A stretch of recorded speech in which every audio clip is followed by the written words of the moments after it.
Good evening, ladies and gentlemen. Welcome to COPDEM.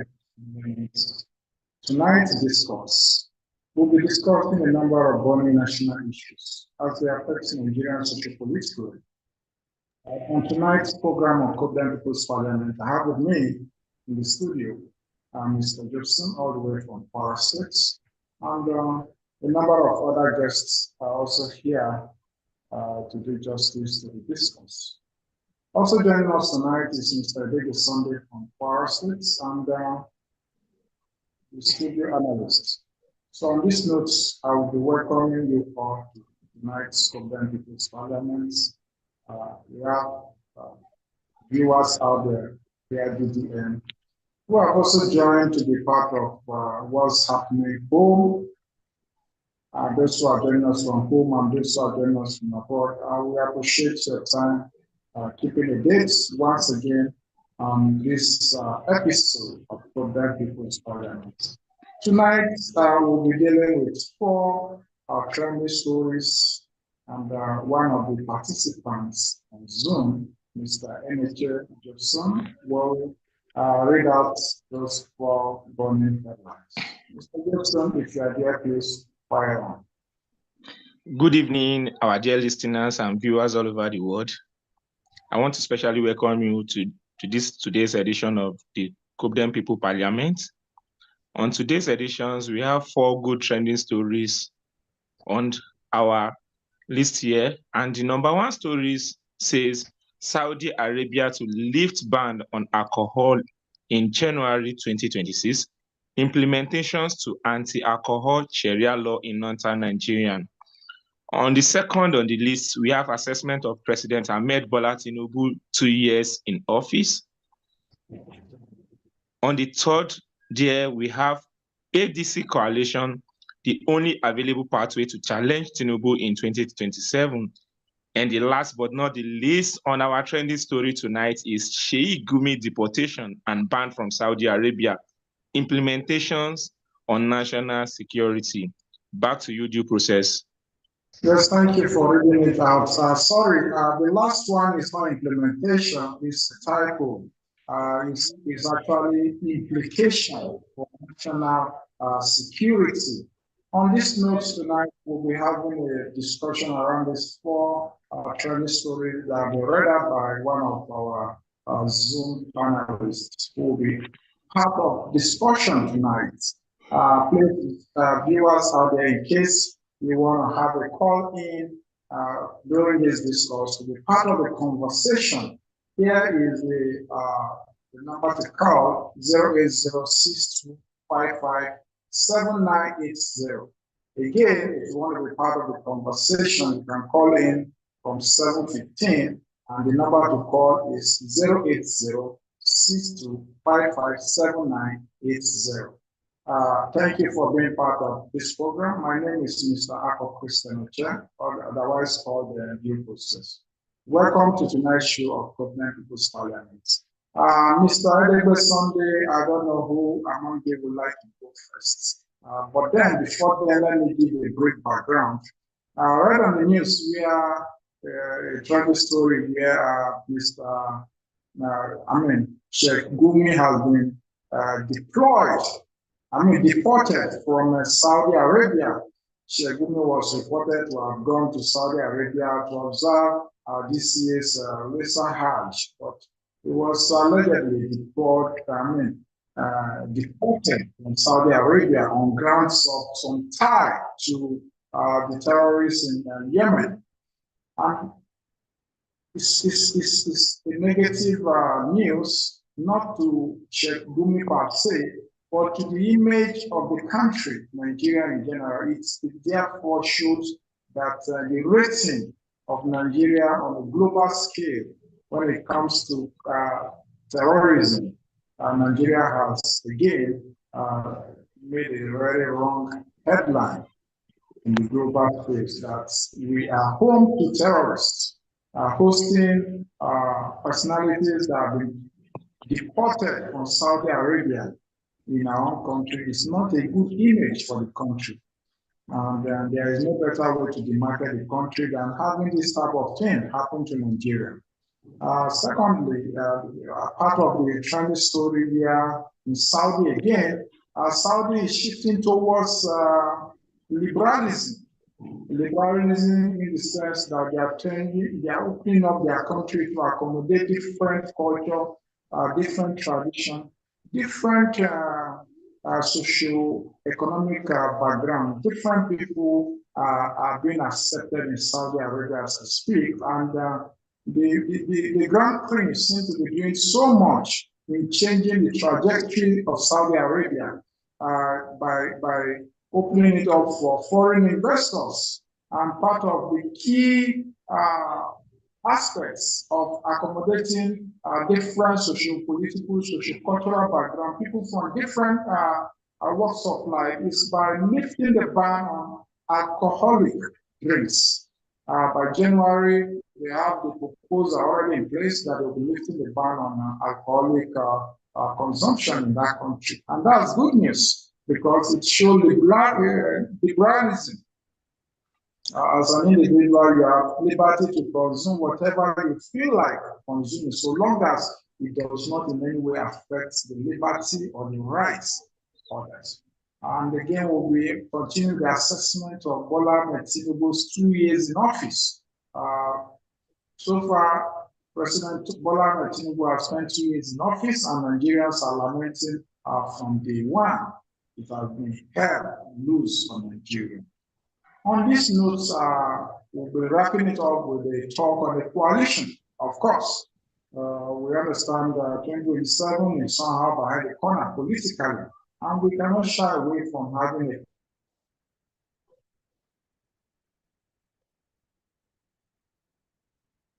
political discourse has to be a coalition, a political solution. Ladies and gentlemen, I welcome you all to this episode of COPDEM People's Parliament. If you're on Zoom, please feel free to unmute and have your say on these 4 topics. So, thank you and welcome all. Thank you so much, due process. Yes, thank you, Mr. I think on the number 1 list there, Sheikh Gumi has not been, I don't think he's no longer an alleged, because he has confirmed his deportation from Saudi Arabia, because I got the news from his Facebook handle, and it's no longer an alleged. That is to tell you that Nigeria security has problem. Somebody with such security threats should not be allowed to travel out of the country as far as Nigeria is concerned, if the security knows what they are doing initially. The fact is this: if you check where Sheikh Gumi traveled through, he did not even travel personally to Hajj. He was on the list of the National Hajj Commission from Nigeria to Saudi Arabia. That shows how we are in this country and how we don't care about anything in this country. It's very, very ashamed that it gets to Saudi before Saudi discover that and bring him back to Nigeria. He is not the only one. We see some cases where some all these kidnappers were intercepted at the airport, bring them back. GSS intercepted them. They were unable to fly out. But what happens in the case of Sheikh Gumi? That is to tell you that there is an influence from the government part. If there is not influence from the government part, why would they allow such person to travel out through the National Hajj Commission list? Not that he personally buy his own Hajj ticket or whatever, but he was among the people the National Hajj Commission has to select to travel out from Nigeria to Saudi Arabia. And that shows how poor, when it comes to security in Nigeria, we are. And I believe this is not supposed to happen if we have a good security structure in Nigeria. Such person should not, because it's not the first time Saudi will intervene in these Sheikh Gumi cases. Sometimes, I think this is last year or last 2 years precisely, this same scenario happens because he was allegedly that he was involved in some crimes, killings and others related source to him. So they have to deport him that, no, you are not coming, you can't come to our country with this such case in your hand. Because when they trace his case, the kidnapper they arrested then, they discovered that few hours before there is this email chat between Sheyi Gumi and the kidnapper. That is to tell you how their own security network is very, very solidified there. But in our own country, there is nothing of such. Such person can flow around, go around in the country, nothing will happen. And that's to tell you that how poor our security structure is all about. Watch what happened yesterday again, where Boko Harams and Nigerian military were opening fire for themselves in Maduguri yesterday night. I don't know, maybe some of you have gotten the information, but this is how to tell you. They have the effrontery to come to security base to attack them. What is going on in Nigeria? I don't think President Tinubu is doing anything as a commander-in-chief of the armed forces in Nigeria. His performances is so poor when it comes to security. He doesn't even care about anything that deal with the lives of Nigeria any longer, and which is very, very bad. Which is very, very bad as a president of this nation. The number one priority of every president of a country like Nigeria should be the protections of human life.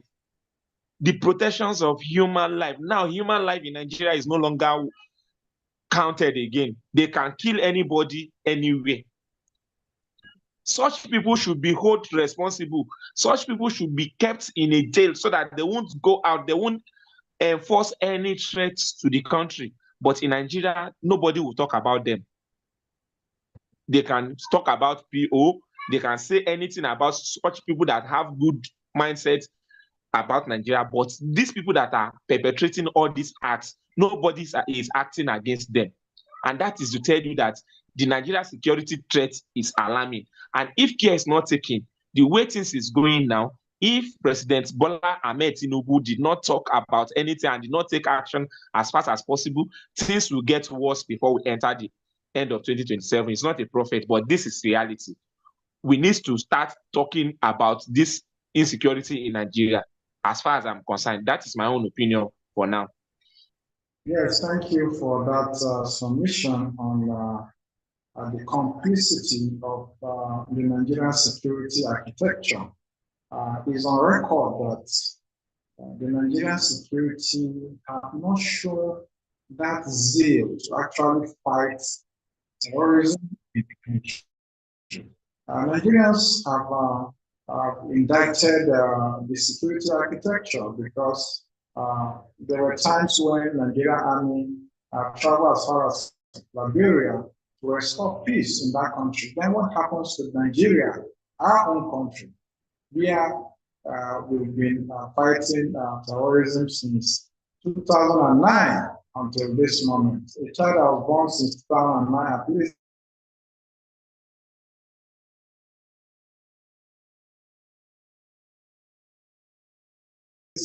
should have grown up and graduated from the secondary school. But here we are. We are still lamenting and complaining about the same failure. Please, Mr. Edebe Sunday, you want to have a contribution on the subject matter. We have 4 subject matter, and we'd like to hear from you on your opinion on what's happening. Yeah, good evening, everyone. Due process and every member of the House.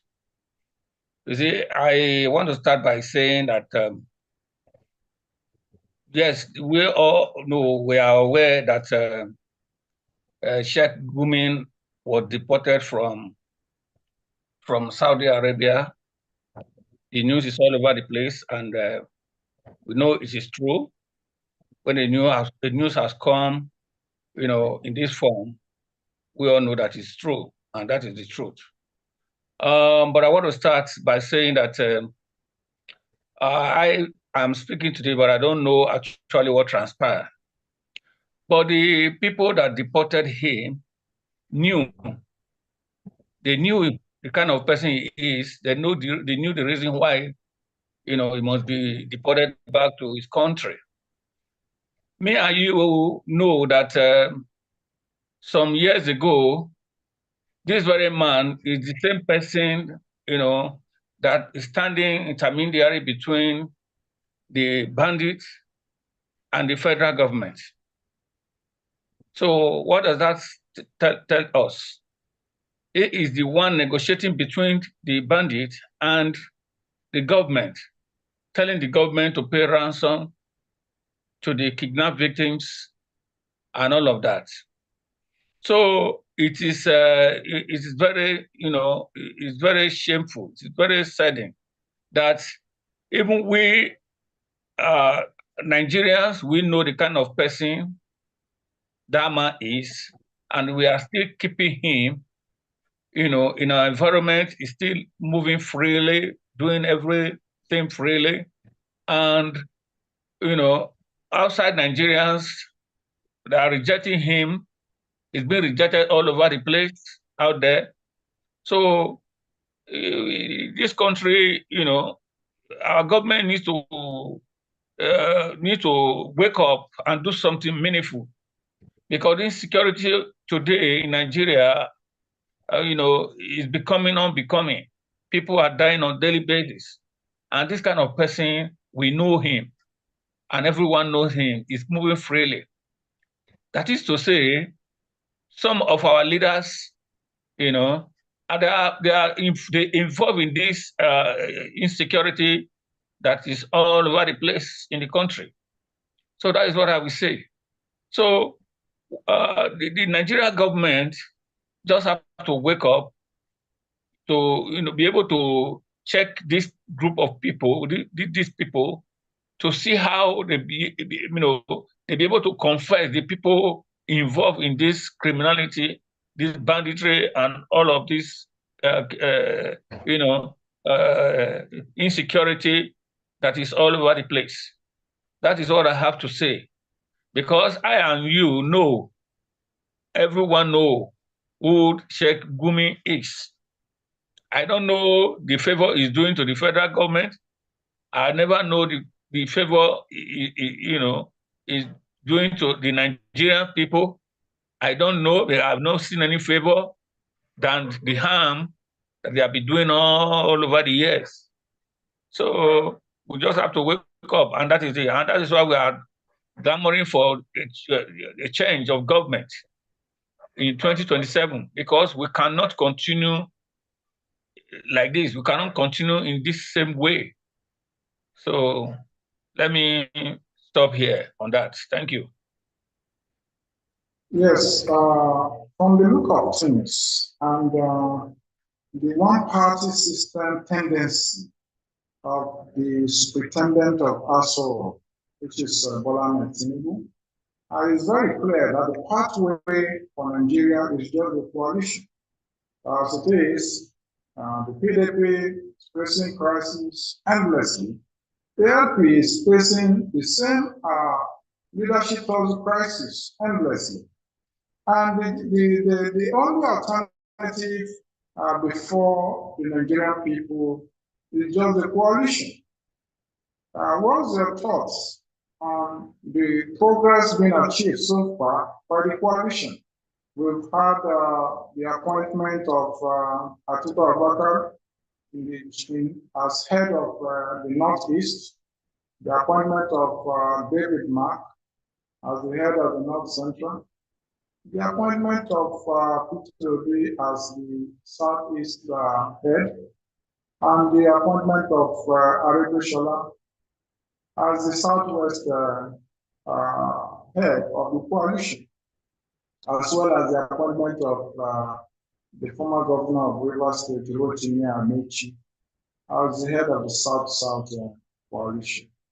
What's your take, and how can you comment the effort so far being achieved by the coalition, as well as the ADC, and what COPDEM has been able to achieve so far in bringing all these big weights together? Because when COPDEM started this whole coalition talk, everybody was busy minding his business. But now COPDEM has brought in the attention to ADC, and now the coalition is being posted by ADC.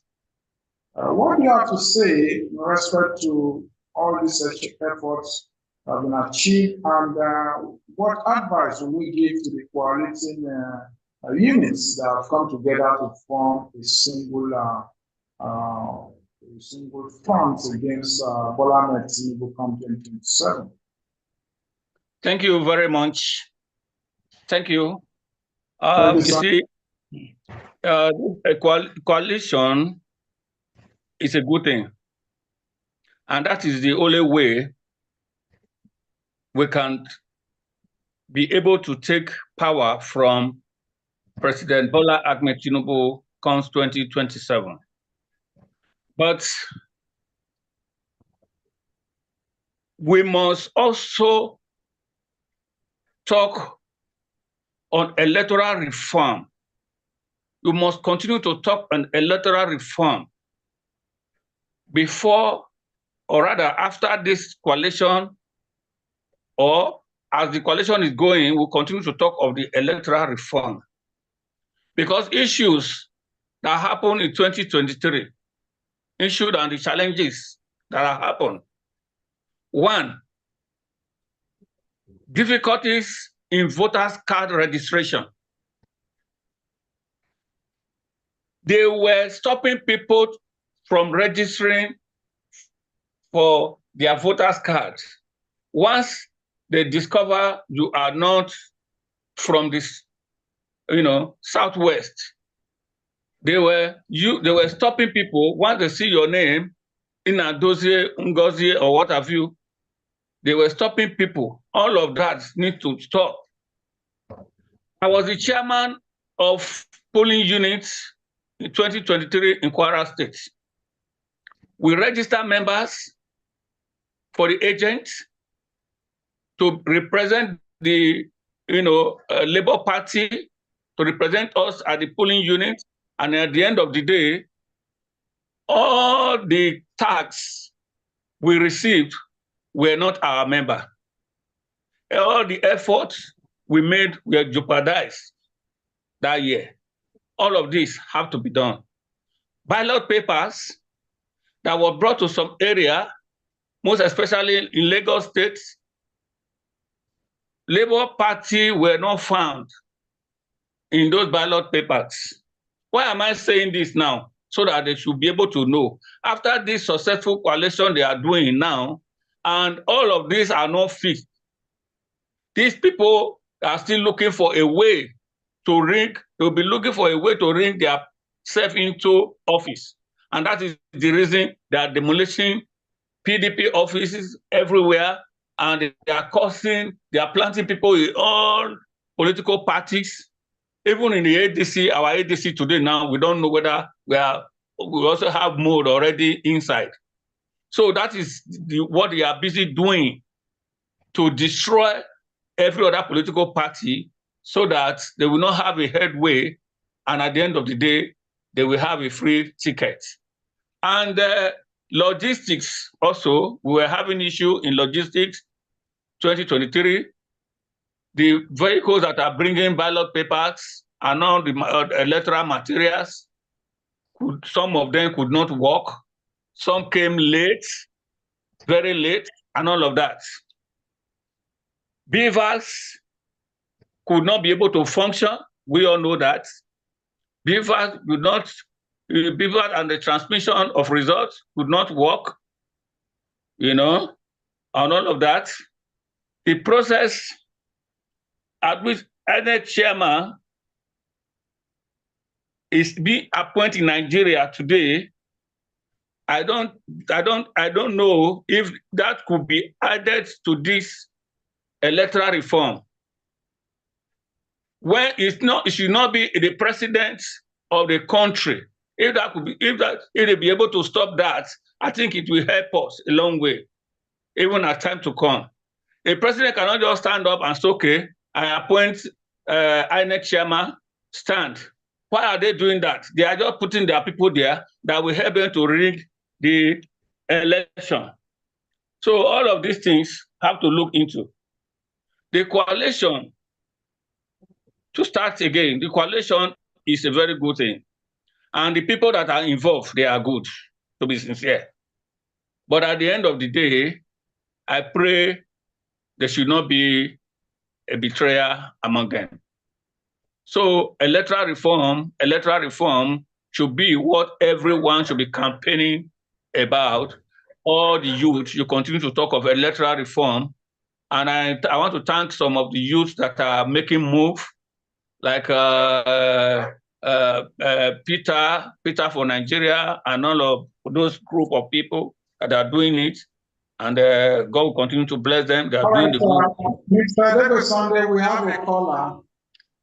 Okay. Let me interrupt your thoughts there so that you can. Good evening, welcome to COPDEM People's Parliament. Can we know where you're calling from and what you want to contribute to the topic of the day?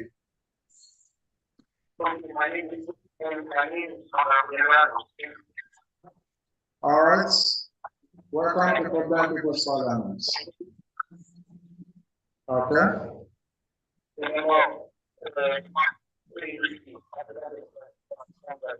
You're welcome. We are having a number of discussions currently. I hope you already have the topic with you.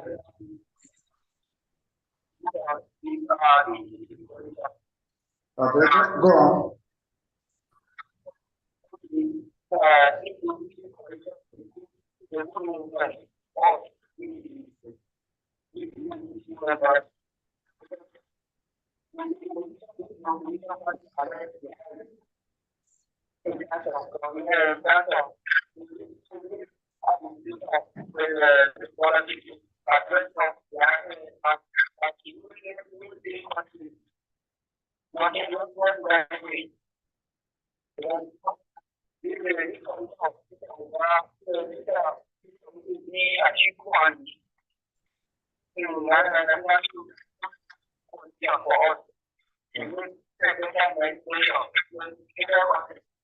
Okay.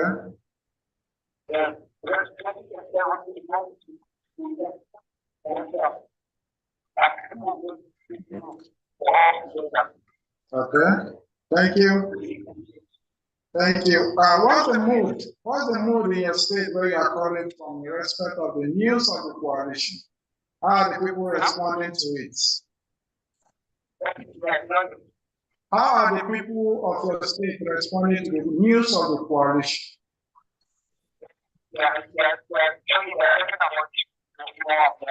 Okay. All right. Thank you for being part of tonight's program. I will look up to having you call in again so that you're part of the discourse. Thank you and God bless. All right, Mr. Davidson, you can continue with your line of thoughts. Yeah, thank you. I'm almost round up anyway. Like I said the process at which INEC chairman is being appointed in Nigeria.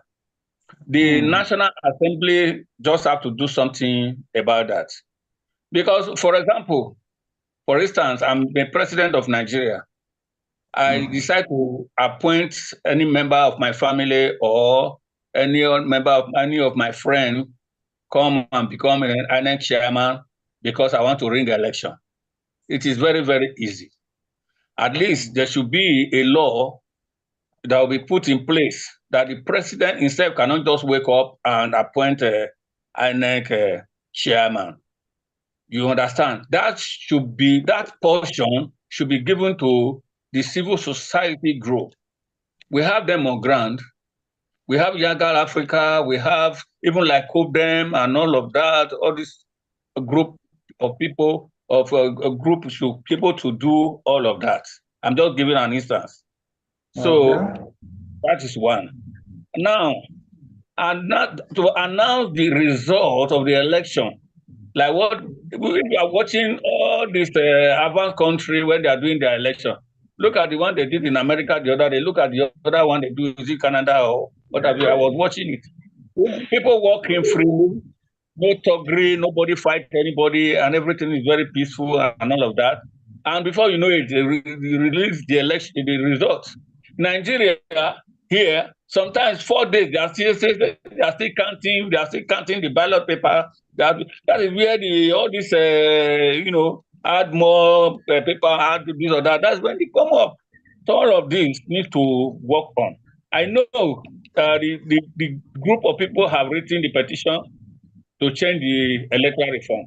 I have also that's why I added this my own now onto it, because some of what they have written is not it's not in this one I'm bringing up. So that is it. And anyway, I think let me just stop here so that Thank you, Dr. Sunday, for your warm contribution.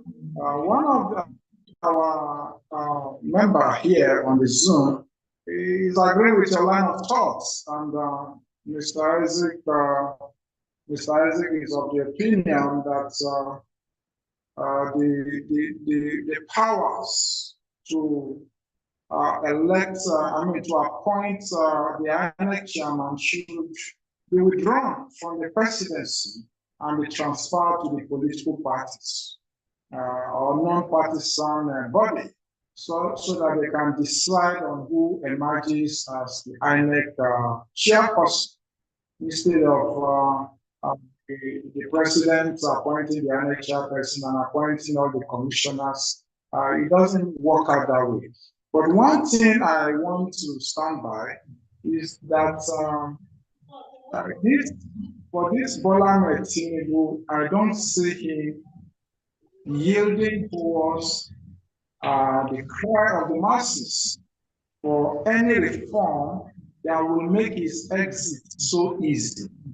At the same time, I don't really rate the 10th Assembly to do any miracle in that regard. So the ultimate alternative that I see is the power of the people that, of course, is greater than the people in power. I believe come 2027, Nigerians will have learned from different aspects of life that they just have to stand and ensure that the right candidates emerge.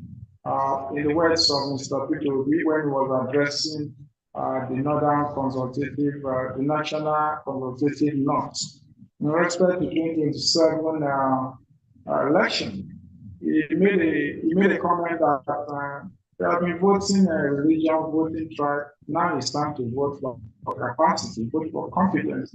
That should be the yearning and aspiration of all Nigerians at this point.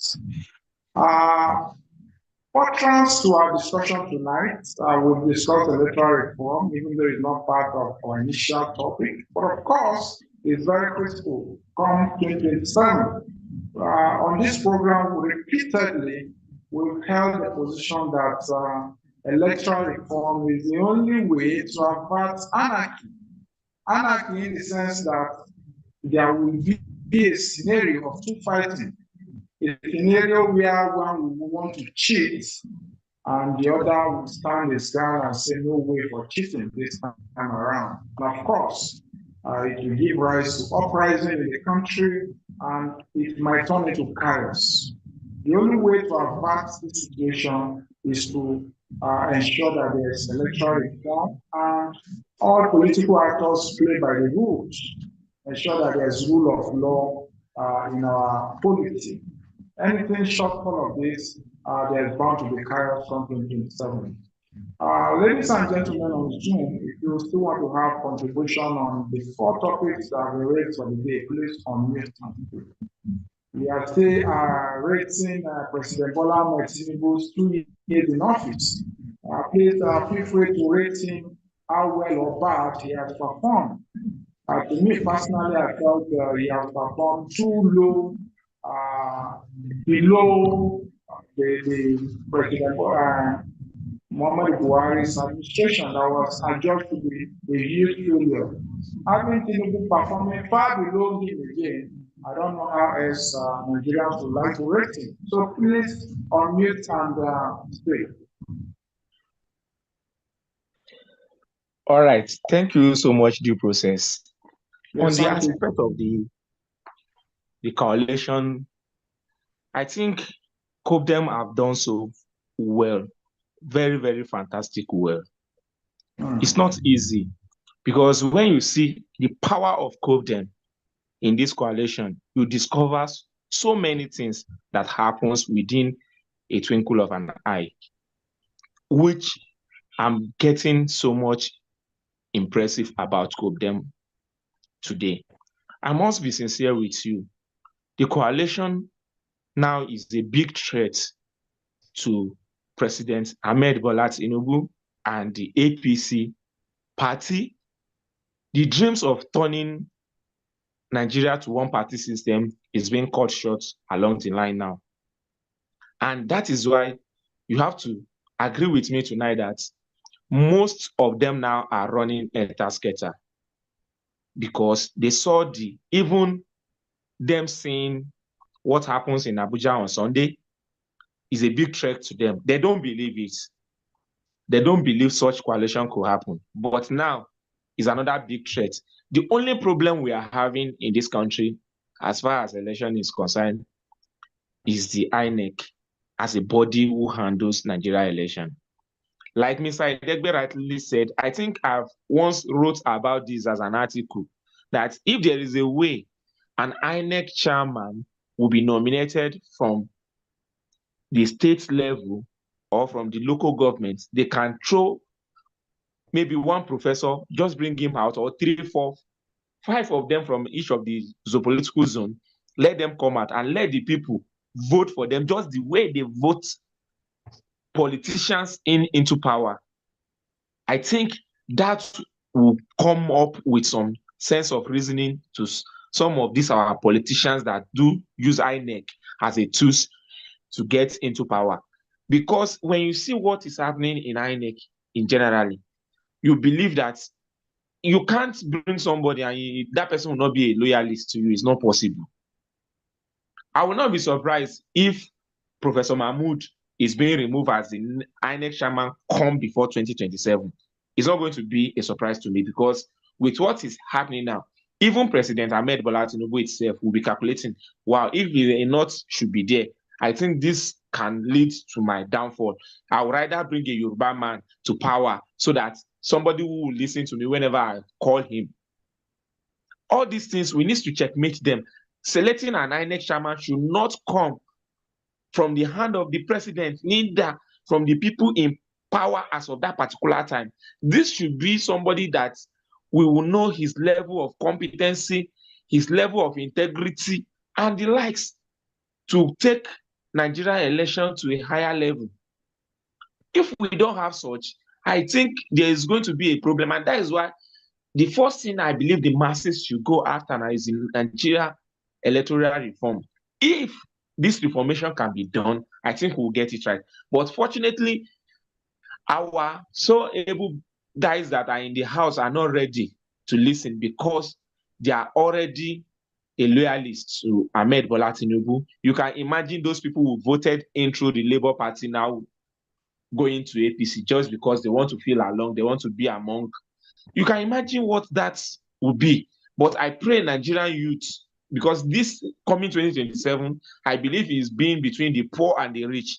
That is what I've been saying. The election is going to be between the poor and the rich. And the poor needs to decide their fate this time around. The rich cannot keep on getting ride over them from time to time again. Because all these guys they don't want to move away from the power. The more they keep on getting rich, the more the poor getting poorer. And we need to break that barrier this 2027. That barrier needs to be break. If the poor masses will not come out in mass to go against these people, I think it's the failure on their own part, and they have taken it as a mandate to live forever in impoverished in whatever life they want to live. But I believe come 2027, a narrative will change in the Nigeria electoral system. That is my submission. Yes, Mr. Gibson, I agree with you. But there's one thing I thought some of you have not really given it thought. Uh, Going back in 2015, I was part of the the polling unit officer because I was serving then, and I'm a witness to what happened by virtue of my name and where I came from. There was assumption in the minds of the people in that polling unit, the electorates. They felt I've come in to rig for the incumbent, which was then President Goodluck Jonathan. And they treated me suspiciously. They inspected all the materials and discovered that there was no original result sheet. What did they do? They asked us to hold on. They did not allow us to commence the voting. Neither did they allow us to go back to INEC office and report the matter. Rather, we were held hostage at the polling unit for 3 days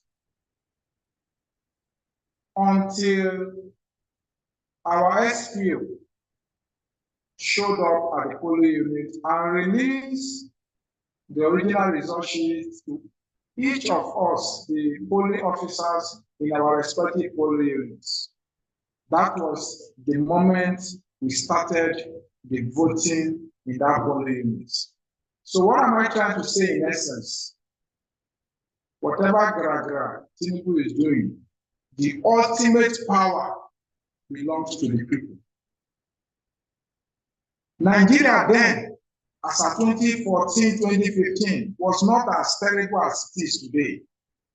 If the people would determine to hold us, they held us hostage for 3 days, insisting that their votes must count. You can only imagine what awaits Tinubu in 2027. So please, I want to encourage everybody. This is not time to nurse any fear. Electoral reform is good, but no matter how good it looks, it cannot give us the perfect result without the people's resilient involvement. So in life, when there are two scenarios. One, you can manipulate. The other, you cannot manipulate. The one that you can be able to manipulate and influence, you focus on that one and ensure that you are able to influence it to your direction. What am I saying in essence? The power to appoint a credible INEC chairman is not within our fold. All right? The power to pass electoral bill that will provide a level playing ground for all candidates is not also within our fold. We can only cry from the outside. Like the Senate President has said, that while we are continuing to lament, they will continue to eat inside. Right? So on this basis, the power that we have is the power of the people. Patiently, let us encourage our people to become more politically active than ever and get involved in the process. Tinubu is not having two heads. He has just one. And I assure you, before 2027, Tinubu is going to walk alone. He will walk alone. He will look right, left, and center. He will not find anyone behind him because all those that are deceiving him today will have left him. The coalition has come to stay, and I'm very optimistic that the coalition will produce the next president come 2027. As a matter of fact, I will be surprised if Tinubu is able to hold forth until 2027 because the heat of the coalition is capable of taking over the House of Work even before the date of the election. But for democratic process to reign, we'll be very patient and see to the conduct of the election. And whoever comes into the poll with the mindset of manipulating the election is doing that in his or our own peril, because I don't see any manipulator, any ballot snatcher, any compromise INEC staff succeeding in stealing a single vote come 2027. Mr. Alfred Nwako, we appreciate your time in this program. If I'm not mistaken, I think this should be the first or the second time you have been part of this program. If you don't mind, can you have on mute and have a contribution on the burning topics that are being considered for tonight's discourse?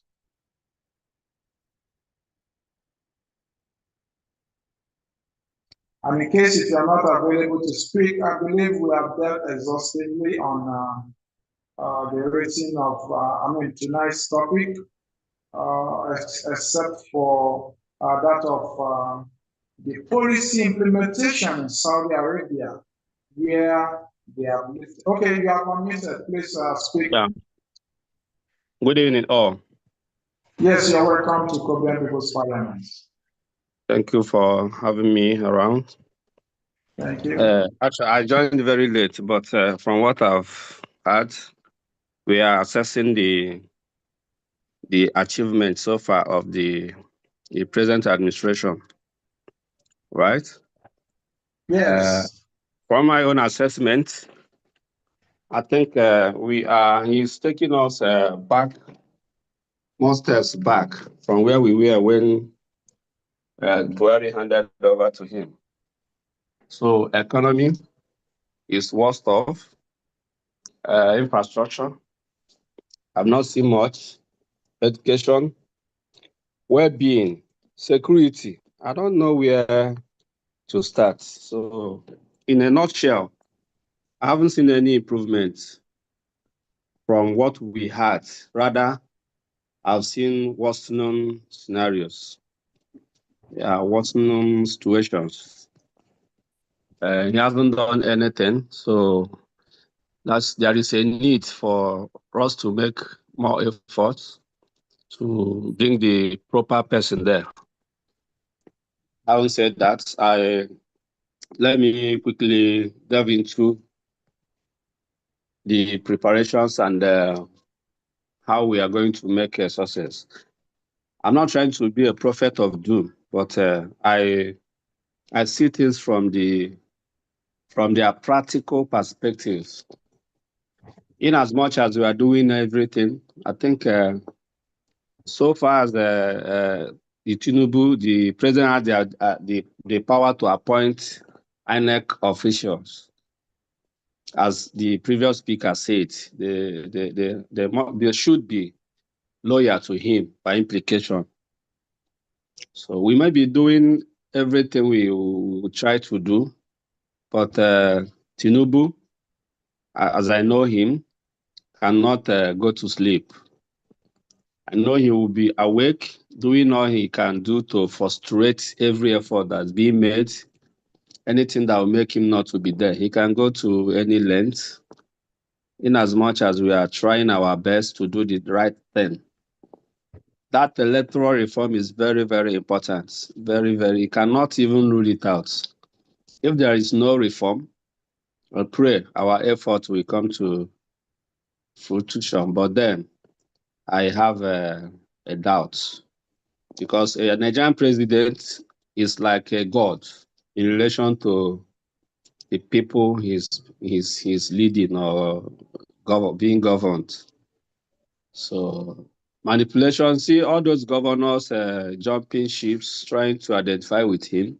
It's not as if they like him or they so much like his face, but it's as a result of fear of what might happen to them if they don't identify with him. So let us still be working and trying to devise a means to that. The electoral reform is very, very important. For me, it's very, very important. Because Tinubu has planned to be there for years. Tinubu is the only Nigerian president I know that's had the dream of becoming Nigerian president someday for a very long time. He worked for it, he planned it, and he achieved it. No Nigerian president had ever been in that shoe. Most of Nigerian presidents, that people will bring them from all of a sudden, from Obasanjo, Yaradua, Good Luck, even Buhari tried his best, and as he attempted severally and surrendered, I said he's no longer going to vie for that office until they brought him. So Tinubu is the only candidate that over the years had plans to be a president of Nigeria someday, worked for it, and achieved it. So he's not going to go to bed and we think it is going to be easy for us to collect power. For me, we'll do our best, but if there is anything this coalition can do to effect electoral reform, I think that would be a very big success before the time. Thank you. All right, thank you, Mr. Alfred. We thank you for being part of tonight's program. While we converse on electoral reform, I, for one, I believe for many Nigerians, will remain resolute that the power of the people superintends and is certainly above the power of, is stronger than the power of the people who are in power. The power of the people can dismantle any leadership.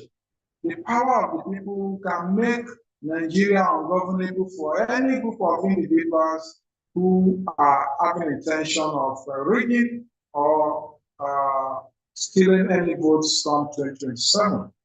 The power of the people is very paramount in every democratic, even in military regime, the power of the people. What is happening in Burkina Faso is not just ordinary. It is the legitimacy that comes from the people. The people have endorsed Traore as their leader, and that is why it's so difficult for any foreign interest to overshadow Ibrahim Traore, because the people have confidence in him. As we speak today, which section of the country have confidence in Bola Ahmed Tinubu? None. The best of my knowledge, none. Which section of the country today that if election is conducted free, fair, and credible, that Tinubu can even get 20,000 votes? I doubt. So it is the power of the people that determine the outcome of election. In Kano is also part of Nigeria. We all saw what happened in their governorship election.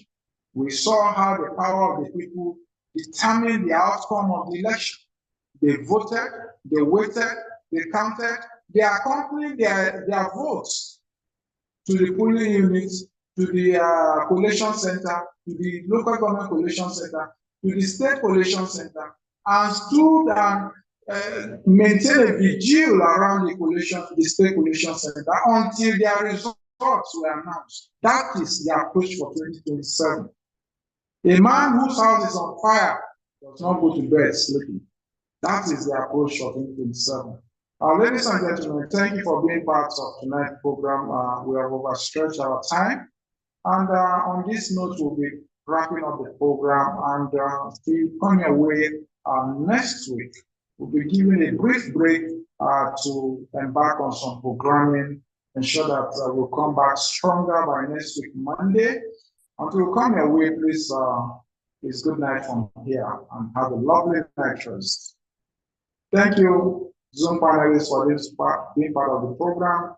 Mr. David Sunday, Mr. Jefferson, and Mr. Alfred, thank you for being part of tonight's program. See you next week by Monday. Thank you. Good night. Yes, thank you and good night.